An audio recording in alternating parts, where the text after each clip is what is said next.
We want to check in with ABC 15's Christopher Sine, who is at the shooting scene. And Christopher, you talked to several people who saw this chaos, and we see that rescue crews are still behind you there working. Yeah, it's as a matter of fact what I was looking at, seeing what was happening behind me, Katie. A fire truck passing by, not really sure if that's connected or not. But you mentioned the word chaos. I think chaos is really the best word to describe the situation that unfolded here. Some new information I've gotten before we take you closer to the scene today is sources close to this investigation are telling me now two guns were used during this shooting at this office building. Now to the live look I want to give you, because 16th Street still shut down. To the left of your screen you can see the police presence, and as we go ahead and move the camera to the right a little bit there, you can see the police mobile command post is on scene here at this 3-story office building where this ensued. It is completely wrapped in crime scene tape. Now let me take you to some of that video I was telling you about. All of this unfolding around the 10:30 this morning. You mentioned the word chaos again, and I got to tell you, I was here on the scene, and it was quite chaotic. It was, quite frankly, scary. Many of the people who were walking out of here really didn't even know how to act, what to do, what to say. Needless to say, dozens of witnesses who saw this unfold firsthand are still being interviewed as I speak by investigators getting their statements.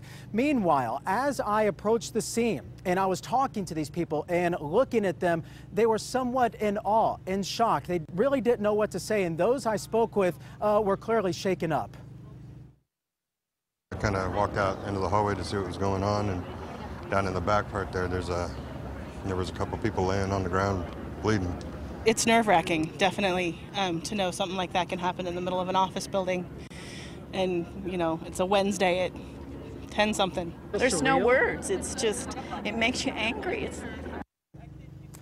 No words, she mentioned right there. Coming up all new at 5, we're going to hear from some other witnesses and the horrific images they now must process. I told you about the witnesses. They're being held in an office building literally across the street from the shooting scene at this hour, still being questioned by detectives. They've been corralled, and at times I've actually seen some paramedics going in there because I'm told that some people are complaining of chest pain, anxiety, all things that I think we can understand after dealing with such a traumatic event. But you mentioned this happened inside kind of the atrium, so it was a public event, for lack of a better term. And Steve and Katie, I'm told that the suspect was actually here for some type of mediation. I know we talked about the lawsuit involved, and it was some kind of mediation that brought him here. Yeah, that's what helped kind of piece this whole thing together for all of us. And I imagine in the witnesses you spoke with, we're now just beginning to understand the psychological reaction in these types of cases as well. You know, your body's moving to get you out of the building, but your mind's going, my gosh, I'm in this. I'm in